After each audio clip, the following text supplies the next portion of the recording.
নমস্কার বন্ধুরা, আজকে আমি লোভনীয় স্বাদের একটা নাস্তা রেসিপি আপনাদের কাছে শেয়ার করব। এই নাস্তাটা দেখতে যেমন হবে খেতে আরো সুন্দর হবে। নাস্তাটা থাকবে পুর ভরা পাউরুটির। তো আপনারা ভিডিওটি শেষ অবধি দেখবেন, তাহলে চলুন কাজে লেগে পড়ি। প্রথমে আমি কিছু উপকরণ দিয়ে শুকনো একটা পুর বানিয়ে নিব। কড়াইয়ের মধ্যে 2 চামচ সাদা তেল দিয়ে দিচ্ছি। তেলটি গরম হওয়ার পর একটি বড় সাইজের পেঁয়াজ কুচি দিয়ে দিচ্ছি। পেঁয়াজটা প্রথমে আমি হালকা ভেজে নিব। পেঁয়াজটা একটু সময় ভেজে নেওয়ার পর দিয়ে দিচ্ছি টমেটো, গাজর, ক্যাপসিকাম কুচি। দিচ্ছি হাফ কাপ ভুট্টা, আর এই ভুট্টাকে আমি আগে থেকে জলে ভিজিয়ে রেখে দিয়েছিলাম। ভুট্টা দেওয়ার পর কিছু মশলা আমি এড করব। হাফ চামচ আদা বাটা, হাফ চামচ জিরের গুঁড়ো, একটি শুকনো লঙ্কা বাটা, হাফ চামচ চাট মশলা, 1 চা চামচ টমেটো সস, স্বাদ অনুযায়ী নুন, সবকিছু দিয়ে দিলাম। এবারে আমি 2 মিনিটের মতো রান্না করে নিব। তো 2-3 মিনিটের মতো পুরটা আমি রান্না করে নিয়েছি। এবারে নামিয়ে নিব।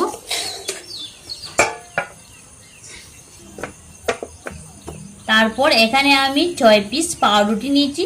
পাউরুটির পিসগুলো এই বাটির সাহায্যে গোল করে কেটে নিব।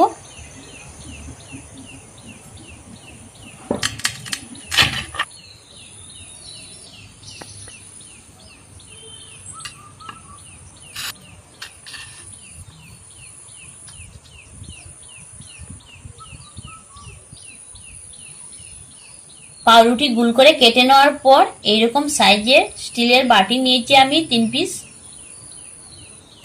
বাটির মধ্যে সাদা তেল দিয়ে দিচ্ছি, ব্রাশ করে নিব।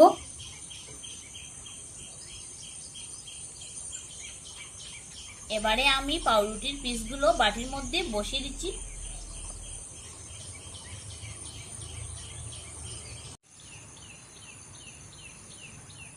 গোল করে কেটে নেওয়া টমেটো দিয়ে দিচ্ছি।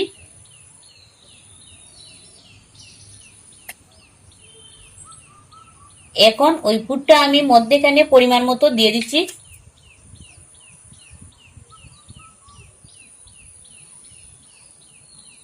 গ্রেট করে নেওয়া কিছুটা গাজর উপরে দিয়ে দিচ্ছি।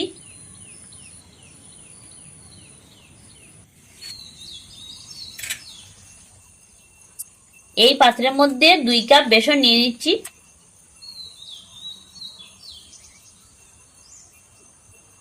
দিচ্ছি হাফ চামচ হলুদ গুঁড়ো, হাফ চামচ আমচুর পাউডার, খানিকটা চাট মশলা, 1 চা চামচ চিনি, পরিমাণ মতো নুন। শুকনো উপকরণগুলো ভালো মতো মিশিয়ে নিব। পরিমাণ মতো জল দিয়ে ঘন করে একটা ব্যাটার গুলে নিব।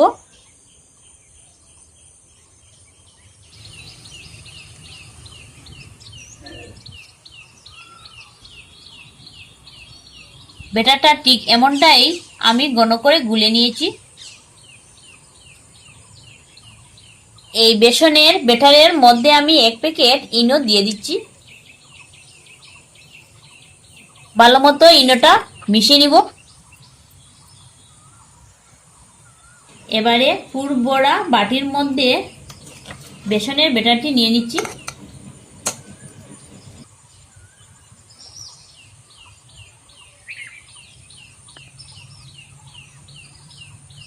বেসনের ব্যাটারটি এতটুকু পরিমাণে আমি বাটির মধ্যে নিয়েছি।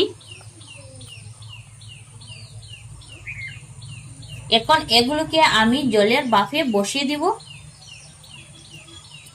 এই কড়াইয়ের মধ্যে কিছুটা জল আমি আগের থেকে বসিয়ে রেখে দিয়েছি গরম হওয়ার জন্য। এইরকম একটা স্ট্যান্ড কড়াইয়ের মধ্যে দিয়ে দিচ্ছি। তারপর এইরকম একটা ছিদ্র করা পাত্র আমি বসিয়ে দিচ্ছি। এবারে এই বাটিগুলো আমি এর মধ্যেখানে রেখে দিচ্ছি। চাপা দিয়ে রেখে দিচ্ছি প্রায় 20 মিনিটের মতো। তো বাফা দেওয়ার জন্য বসিয়ে দিলাম। আর উনুনের আঁচটা কিন্তু একইভাবে রাখতে হবে। তো 20 মিনিট পর চাপাটা সরিয়ে নিচ্ছি। তো বাটিটা বাফা দেওয়া হয়ে গেছে, এখন আমি নামিয়ে নিচ্ছি।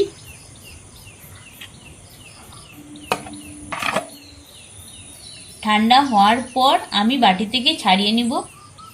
তো ঠান্ডা হওয়ার পর এখন আমি ছুরির সাহায্যে চারদিকটা ছাড়িয়ে নিচ্ছি।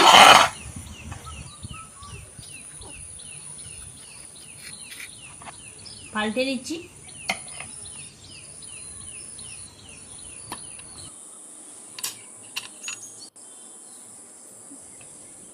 তো 3 পিস হয়ে গেল, এখন আমি আরো 3 পিস একইভাবে তৈরি করে নিব।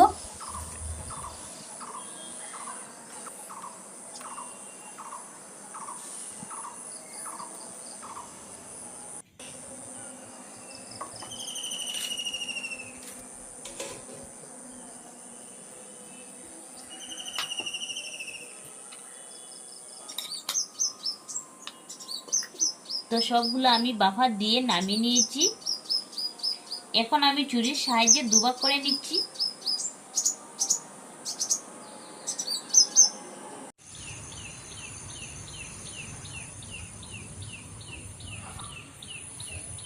তো দেখলেন তো বন্ধুরা, আমি কত সহজে ঝটপট বানিয়ে নিলাম আর পরিবেশন করে নেওয়ার জন্য একদম রেডি।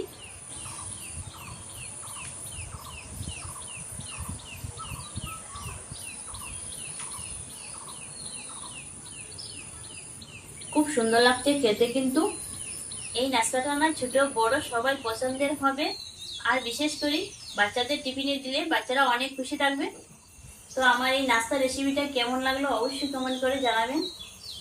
ভিডিওটি ভালো লেগে থাকলে চ্যানেলটি সাবস্ক্রাইব করে আমাদের পাশে থাকবেন। ধন্যবাদ।